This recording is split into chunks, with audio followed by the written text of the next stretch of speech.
G'day, Chief. Welcome to the Inner Chief Podcast, episode 345. I am your host, Greg Layton, founder of Chiefmaker and the Council of Chiefs. And I believe there is a great chief in all of us, and that through listening to the stories, strategies, and techniques of great CEOs, each of you can find and leave your own legacy through your work. The Inner Chief Podcast is where you will learn how to think and make moves like a CEO. For over a decade, I've helped CEOs and senior executives around the world boldly lead change, inspire their people, and leave a legacy. So every 2 weeks, I'll bring a deep diving interview with one of these CEOs or another one of a mid to large organisation so you can find your own path to greatness as an executive. Today, we continue our Minisode series on how to think like a CEO, and our topic in particular is how to work on the business. So what are we really talking about when we say working on the business? This is the getting out of those operational matters, the day-to-day machinations of business as usual, the things that can often drive us a little bit crazy, the 1,000 tasks, the 300 odd emails you get per day, the meeting after meeting after meeting, the needy staff sometimes, or the needy stakeholder, whatever it is the working in the business as opposed to working on the business. We know, Chief, that as you rise up through the hierarchy of an organization, your employer is engaging you, employing you to work on the business. And in many ways, the best chiefs I've ever met felt like that this was a great responsibility to work above and beyond the remit of their role, to find a way to improve the overall organization. But working on the business, Chief, is more than that. And this is where I'm really going to draw upon the best CEOs, the best chairs, founders, and actually a lot of gurus that I've met as well. In that, the working on the business is more than that. This is about you building like a book of work over your career, adding value. You know, there's that old Einstein quote, stop trying to be a person of success, instead be a person of value. Working on the business, a part of that really is about working on self, seeking personal and professional mastery, because those things come together. You achieve some level of personal mastery that gives you some professional mastery, and then you add more value to the business by working on it more effectively. The way to, at a very high level, think about this, about what this is instead of focusing on the stuff that's 1 to 3 months, today, tomorrow, and the next few months, is working on what the business is going to look like 1 year, 2 years, 3 years, and 5 years from now, and really working back from that 5-year goal. Because the best chiefs add value over longer time spans. And the more you're drawn into the day-to-day, it is a completely different headspace to the longer term.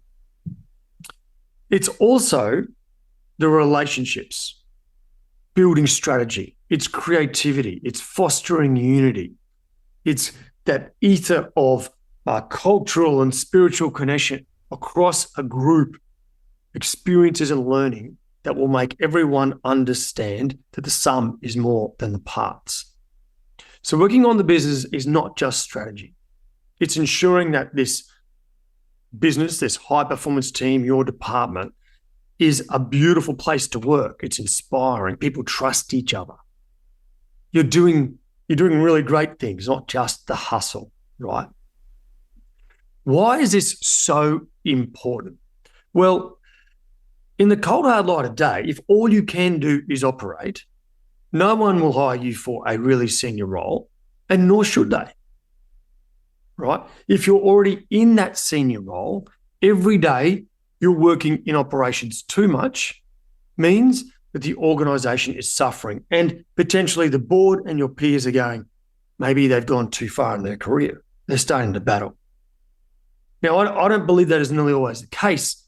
It just might be that if we could help you shift your priorities a bit, you could then add more value to the organisation and your peers. As importantly as that, life is more than just about hustle. Hustle got a bit overrated in the last decade or so. Hustle doesn't necessarily get you anywhere as long as it's for a period of time in the right direction. The great pieces of work that I'm sure most of you want to deliver over your career are slower work, are creative work, is innovative work. So if you really want to have a career and life of meaning, you can't just hustle. You must find a way to work on yourself and on the business. This creates that yin and yang of slow and fast, of conscious, unconscious, spirit, business, purpose and profit. It allows you to link these together in a better way and not ignore one at the expense of the other. As I said, it does give you personal professional mastery. The more you do this, the more you build a reputation of someone who can do great things. And then when you get it right and you work on self as much as business, right, you get personal health, mental health, you get some fitness, you probably have better relationships at home, a greater sense of pride. So it is incredibly important. And when you don't do it, Chief, you and everyone around you suffers. The people reporting to you actually want you to get out of the business a bit and help them solve the system. They don't want you dipping down and getting in the way of their job. They want you to provide a clear framework, a guidance, good delegation, and then get out of the way so they can do the job you're paying them to do, right? If you're stuck in this operational mindset, and maybe that's what you've been doing for the last 15, 20 years, and now you're in this senior role, it's hard to break your MO. It's hard to break your pattern. Okay? Now that's okay, but that's just a really important thing to consider. If that has been your pattern for so long, it can be hard to break. Right? It's important to understand the root cause of why you might be battling to shift from this chapter in your career, which is mostly operational, to one which is now strategy and operational, right? Or culture and operational. It's a bit of a shift. And I'm not talking you're going 5 days a week. It's maybe 1 to 2 days a week working on the business and maybe 3 to 4 initially working in the business. And you go up another level and it's like the dial shifts a bit more towards working on the business. So if you're stuck in that operational control mindset because you've been there a long time, we understand, we get it. It's time for the next chapter. The difference is, and this is one of the most important mindsets I've seen CEOs make, is they're now prepared to just let a lot of things just go. Can't be controlled. My level of input there is not value driving anymore. They don't sweat the small stuff. They don't major in minor things. And they're not going to spend hours and hours and hours fussing over a proposal or a process or a system or a customer complaint that's worth $100 or maybe a few thousand. They're only going to work on the stuff that's adding tens of thousands, hundreds of thousands, millions of dollars to the value or the quality of service being delivered. So we need to work on the big things, major things, Chief. That is really important. And another issue that we often face as to why we can't work on the business is the fundamentals of a high-performance team are just not in place. Those of you that are regular listeners and viewers will know at Chief Maker, we have 5 pillars of high-performance team: mission, people, culture, tools, and execution, right? We implement these 5 pillars because that helps you work on the business, on the department. And in fact, as you get them right in your business, it is, in fact, working on the business. So clarity of your mission, vision, purpose, values, strategy, metrics, people, right person, right role, all being developed. I mean, if that's not happening, Chief, it's very hard to work on the business because you keep being drawn down to low performance, right? Culture, right? Rituals, traditions, standards, accountability, feedback, right? All the things that drive a great team that allow you to actually have a bit more time and headspace to work on the business. People have the right tools to do their job, and that's hardware, the software, the scoreboards, etc., so they can do their job well. Of course, if that's not their chief, where do you end up? Back in ops. Okay, and then the execution, operating rhythm, stakeholder management, risk management, communications. These 5 pillars, they get you out of ops, right, and up working on the business, all right? So when you don't have that in place, it costs you. Then, of course, your own personal habits and routines. I suspect the habits and routines that you use right now were custom built or naturally built or accidentally built for earlier roles in your career. Great for a manager, great for a team leader. Now you're heading into a C-suite role. It doesn't work anymore. You have to evolve your personal operating rhythm. There's a download, Chief, if you want it, chiefmaker.com/operating rhythm. It has a real guide around this. Please check it out if you want. We also have a routines program on the Academy about this, right? It's very affordable for the value you're going to get, right? You just go to the courses page on our website, chiefmaker.com, and go to courses. So if you don't have those personal habits and routines, this is going to give you the overwhelm and hamster wheel kind of effect. So make sure you get those right? Because if not, it's going to be very, very hard to work on the business, right? And the last thing is, the big mistake is you try and do this all on your own. We have a business coach, right? And that often, sometimes I cannot believe the advice or the counsel or the insight we get, because I'm just so close to it, I can't see what's obvious. And we get these leaps, and I get a trusted advisor to go and talk to about something we're thinking about doing, and they just give a really impartial, honest assessment. Sometimes brutal, sometimes not. But without it, I just get caught up and I don't know what decision to make. So, Chief, these are some of the reasons why we battle. So the 3 big critical steps on how to work on the business, there's 3. Personal and business operating rhythm, get the 5 pillars of high-performance team in place, and 3 trusted advisors, okay? Those 3 things will help you get in place a rhythm and the right timing and habits, personally in business, the right direction as a team, and then the right accountability external. I'm just going to quickly give you a couple of points on each. Okay, I've mentioned the resource, chiefmaker.com/operating rhythm. Go to that if you need a bit more of a guide. Now, here are the things that you need to have in your annual rhythm, okay? First is, you need to look at your stakeholder group and have regular discussions with them that aren't just about ops. So think about the other C-suite executives, your boss, maybe board members, if you have any external, if you're in the public sector, external advisors, councils you're a part of that you connect with. Go and have future-oriented discussions with them. Build trust, shoot the breeze, right? Be creative. It's in the midst of these discussions that some of the best ideas will come forth. And remember, if it's not there, what happens? Silence and nothing. So get those meetings into your operating rhythm. And that means, hey, every month I need to have the following meetings, right? 2, 3, 4, 5 meetings a month. It's not a lot to get those meetings, maybe 1 or 2 a week. Time out of the office. This is number 2. Time out of the office on your own. At least once a month, get away for 2 to 4 hours, go to the mountains or the beach, just get into work late that day, right? Or work from home, and don't log into your calendar and don't log into your email. Get away with an iPad or a journal or something. And this is about connecting to nature, slowing down. I'll often even just read a bit of a book, like a self-helpy kind of book or something, a business book, a book on mastery.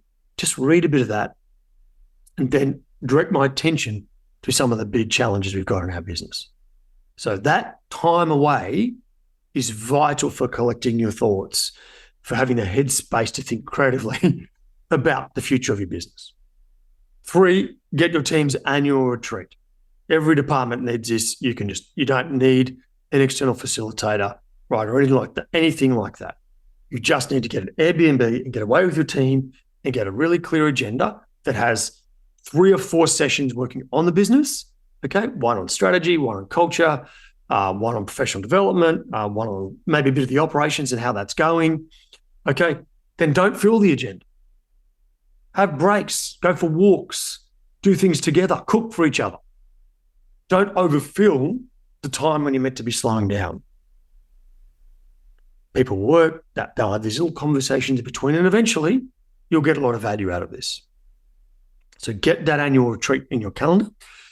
Read the book, Atomic Habits by James Clear. He talks in that book about stacking habits. So for example, every night I read before bed. And so in his book, he talks about stacking habits. If you already do something, then add something to it. So now what I do is I have about 10, 15 minutes of journaling. I just do it on the iPad or the iPhone. I keep it simple, keep it easily accessible, and I do my journaling before bed. That's working on me, right? Which is a part of working on the business. Don't separate the two, right? One gives you the headspace for the other. So do your habit stacking. I might do something around my morning coffee, just 10 minutes of preparation for the day, of thinking about how I'm going to work on the things that I work on for the day ahead. So that's your operating rhythm piece, Chief. Really think about both your personal and your team operating rhythm. Then work on your 5 pillars of high performance team. Do you have the clarity of the mission, the vision, the purpose, the strategy, the values and standards, the metrics, the roles that are going to deliver you a great team? Have you got the right people, good culture, the tools, and the execution? Right. If you are really struggling with that, Chief, that's our mini MBA in leading high performance teams. If you don't have that, join us and you get to work on the business for 12 weeks with us. If you don't, Chief, go to work on that, do your research, get some resources, and make that happen. If you don't have those things in place, you will always be drawn down into the business with problem after problem after problem. Last is your trusted advisors. That's coaches, it's mentors, it's consultants, it's former peers or colleagues across the industry that you can meet with regularly. Right? This is so important to have a place you can go and have as a sounding board on the ideas you've got for the business, to share a challenge or a victory. You need to have that network that's activated, Chief, right? And without it, you will be alone and you will battle to work on the business. I know I have CEOs out there, and some of them pay me, some of them don't, right? And what they do is they call me up and say, hey, I'm thinking about this. What are your thoughts? And I'm like, I'll give them my honest answer. And that's fine. That's me just providing a service to them. They'll return the favor if I ever need it. Okay? So, Chief, work out who your trusted advisors are and do it. Okay? Once again, that's in our mini MBA, but it's not for everyone. So if you can't do that, do it yourself. Okay? Chief, I hope that helps. These are the big steps, the operating rhythm, the pillars, and the trusted advisors to help you work on the business. That is the last of our little Think Like a CEO series. Chief, thank you for your time. It's been wonderful as always. Check out those resources I mentioned. If you can't remember, chiefmaker.com/operating rhythm, chiefmaker.com/mini MBA if that is of interest to you.